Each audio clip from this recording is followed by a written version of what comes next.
Hello friends, welcome to another video of stock market. Friends, Sankesh jewellers limited का जिस upcoming IPO आज open हो रहा है, जान की complete analysis, business model, financial condition, performance, GMP कितना चल रहा है, लिस्टिंग कितना मिलेगा, अप्लाई करिए या फिर नहीं, फाइनल डिसीजन क्या लें, इन सभी पॉइंट्स को डिस्कस करेंगे। और ये कोई रिकमेंडेशन वीडियो नहीं है, इसलिए जो भी फाइनल डिसीजन होगा अपने रिस्क पर लीजिएगा। चलिए फ्रेंड्स, वीडियो स्टार्ट करते हैं।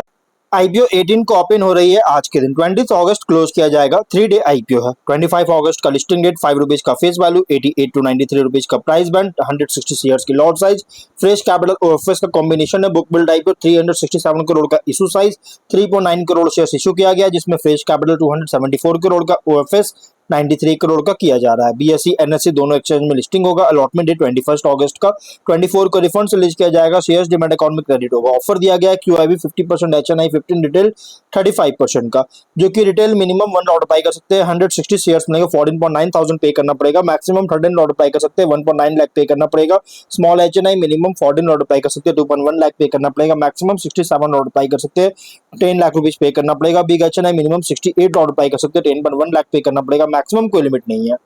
लेकिन अगर हम इसके जीएमपी की बात करें गाइस, तो कंपनी का जीएमपी ट्रेड कर रहा है, अगर देखा जाए तो इसके जीएमपी है लगभग 5 रुपीज का, 5.4% का।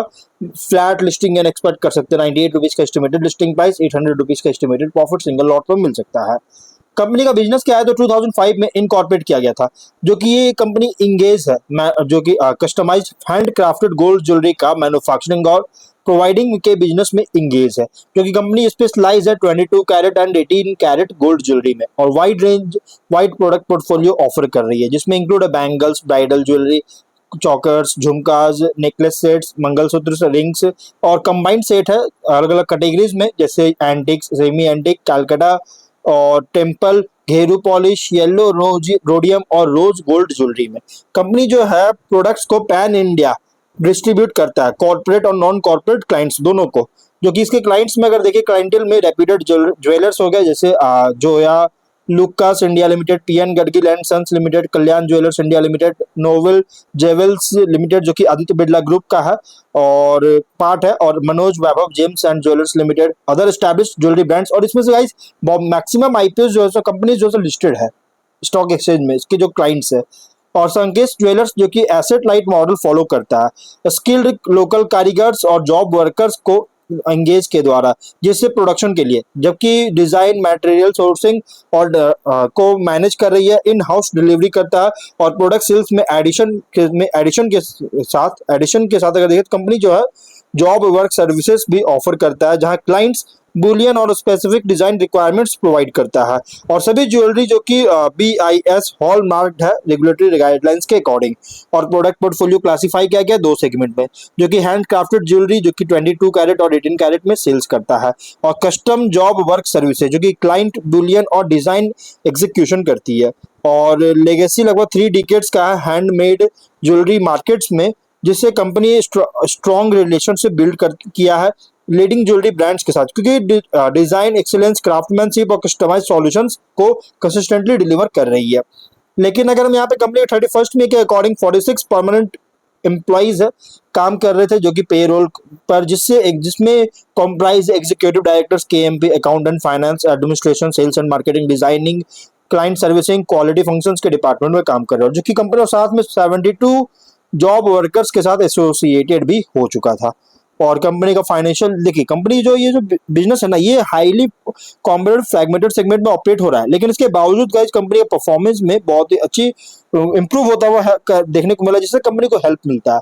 यहाँ पे जो कि आप फाइनेंशियल देख सकते हैं, रेवेन्यू एसेट्स है 403.7 करोड़ का, नेटवर्थ 209 करोड़ का, रिजर्व्स है 150.6 करोड़ का, और डेट है 167 करोड़ का। लेकिन रेवेन्यू प्रॉफिट 24 में 1062 करोड़ का रेवेन्यू, 12.8 करोड़ का प्रॉफिट, 25 में 1404 करोड़ का रेवेन्यू, 40.3 करोड़ का प्रॉफिट, 26 में 1631 करोड़ का रेवेन्यू, 107 करोड़ का प्रॉफिट है।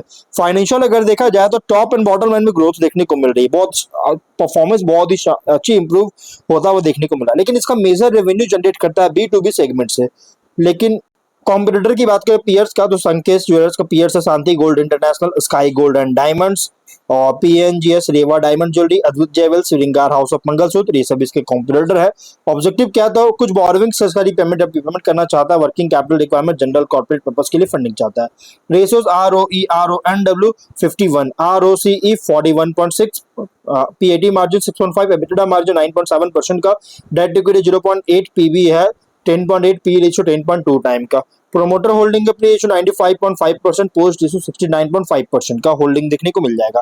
देखिए कंपनी जो है ना हैंड क्राफ्टेड 18 कैरेट और 22 कैरेट ज्वेलरी में 3 डिकेड्स का लेगेसी कैरी करती है और रिसेंट फाइनेंशियल डेटा के अकॉर्डिंग फुल्ली प्राइस रखा गया है। लेकिन जो B2B सेगमेंट में से मेजर रेवेन्यू जनरेट होता है, इससे क्या स्मूथ फ्लो जो है ऑर्डर्स का इंश्योर कर रही है।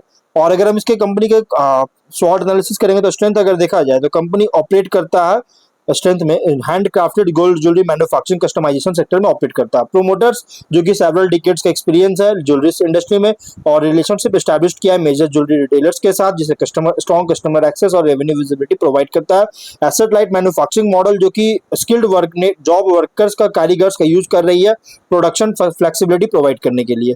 और वाइड पोर्टफोलियो 22 और 18 कैरेट गोल्ड ज्वेलरी में का, जिसमें इंक्लूड है ब्राइडल, एंटिक, टेम्पल, ट्रेडिशनल और रीजनल डिजाइंस। कस्टमाइजेशन कैपेबिलिटी जो कि कंपनी को अलाउ करता है स्पेसिफिक रिटेलर रिक्वायरमेंट्स के अकॉर्डिंग मैन्युफैक्चरिंग के लिए। स्ट्रॉन्ग रिसेंट इंप्रूवमेंट देखने को मिला है रेवेन्यू और प्रॉफिटेबिलिटी में। लेकिन वीकनेस अगर देखा जाए तो बिजनेस सिग्निफिकेंटली डिपेंड करता है थर्ड पार्टी जॉब वर्कर्स और स्किल्ड कारीगर्स पर। गोल्ड प्राइस वोलेटिलिटी जो कि demand, margin, working capital requirements को सिग्निफिकेंटली अफेक्ट कर सकता है। लार्ज इन्वेंटरी रिक्वायरमेंट्स के कारण बिजनेस जो है वर्किंग कैपिटल इंटेंसिव बनाता है। कस्टमर कॉन्सेंट्रेशन अभी भी इंपॉर्टेंट रिस्क है। कंपनी जो है इसका मार्जिन जो है ऑपरेटिंग मार्जिन बहुत रिलेटिवली बहुत ही कम होता है अगर कुछ ज्वेलरी पीयर से कंपेयर करेंगे। लेकिन अपॉर्चुनिटीज की बात करते हैं, डिमांड ग्रो कर रही है ऑर्गेनाइज ज्वेलरी और ब्रांडेड ज्वेलरी रिटेलर्स के लिए। और रिलेशनशिप जो कि इसका एक्सपेंशन मेजर ज्वेलरी चेन्स के साथ ऑर्डर वॉल्यूम को इंक्रीज कर सकता है। ब्राइडल, कस्टमाइज्ड और ट्रेडिशनल ज्वेलरी में ग्रोथ देखने को मिल रहा है, जिससे हायर वैल्यू ऑर्डर सपोर्ट कर सकता है। एडिशनल डोमेस्टिक मार्केट्स में एक्सपेंशन रेवेन्यू कस्टमर बेस को डाइवर्सिफाई कर सकता है। New design, new product categories के कारण कॉम्पिटिटिवनेस इंप्रूव कर सकता है। लेकिन थ्रेट अगर देखा जाए तो स्ट्रॉन्ग कंपटीशन है ऑर्गेनाइज्ड और अनऑर्गेनाइज्ड ज्वेलरी मैन्युफैक्चरर्स है। गोल्ड प्राइस वोलेटिलिटी जो कि ज्वेलरी डिमांड को रिड्यूस कर सकता है और वर्किंग कैपिटल रिक्वायरमेंट्स को इंक्रीज कर सकता है। रेगुलेटरी चेंजेस के कारण गोल्ड और ज्वेलरी को अफेक्ट कर रहा है, जिससे इसके बिजनेस को इम्पैक्ट कर सकता है। इकोनॉमिक स्लो डाउन के कारण डिस्क्रिशनरी ज्वेलरी परचेज को रिड्यूस कर सकता है। मेजर कस्टमर पर डिपेंडेंस होने के कारण कस्टमर कॉन्सेंट्रेशन रिस्क क्रिएट करता है। और हायर गोल्ड प्राइस जो कि फाइनेंसिंग और इन्वेंटरी रिक्वायरमेंट्स को इंक्रीज कर सकता है। लेकिन पीयर कॉन्टेक्स्ट करेंगे तो लार्ज ज्वेलरी रिटेलर्स के comparison company primarily B2B hand crafted jewellery manufacturer customisation provider है, लार्ज रिटेलर चेन ऑपरेटर के अलावे मतलब लार्ज रिटेल चेन ऑपरेटर नहीं है। और यहाँ पे इसका मेन एडवांटेज क्या है तो experience promoters, established relationship major jewellery retailers के साथ, flexible manufacturing, broad and hand crafted product portfolio का इसका मेन एडवांटेज है। लेकिन मेन कंसर्न क्या है कंपनी का तो working capital intensity, customer concentration, gold price sensitivity और रिलेटिवली थिन मार्जिन। इसलिए इन्वेस्टर के लिए IPO रिप्रेजेंट कर रहा है jewellery manufacturing and organised retail supply chain play, जहां ग्रोथ डिपेंड करता है customer expansion, manufacturing efficiency, product diversification और डिसिप्लिन वर्किंग कैपिटल मैनेजमेंट पर। और इसलिए गाइस लिस्टिंग स्ट्रेटजी लिस्टिंग इनके लिए पॉजिटिव लेकिन सिलेक्टिव है। कंपनी का फाइनेंशियल परफॉर्मेंस जो इंप्रूव हो रही है और स्ट्रॉन्ग रिलेशनशिप है एस्टैब्लिश्ड ज्वेलरी रिटेलर्स के साथ, जो कि ये पॉजिटिव है लिस्टिंग इनके लिए। लेकिन सब्सक्रिप्शन डिमांड और GMP सपोर्टिव होना चाहिए अप्लाई करने से पहले। और लॉन्ग टर्म इन्वेस्टमेंट के अकॉर्डिंग पॉजिटिव लेकिन सिलेक्टिव है। ये बिजनेस जो है ना गुड कॉम्बिनेशन है एक्सपीरियंस प्रोमोटर्स, एस्टैब्लिश्ड कस्टमर्स और एसेट लाइट मैन्युफैक्चरिंग का, और प्रॉफिटेबिलिटी इंप्रूव हो रहा है, इसका बहुत अच्छी कॉम्बिनेशन है। लेकिन जबकि इन्वेस्टर को क्लोजली मॉनिटर करना पड़ेगा working capital utilisation, customer concentration, gold price sensitivity और मार्जिन के सस्टेनेबिलिटी पर।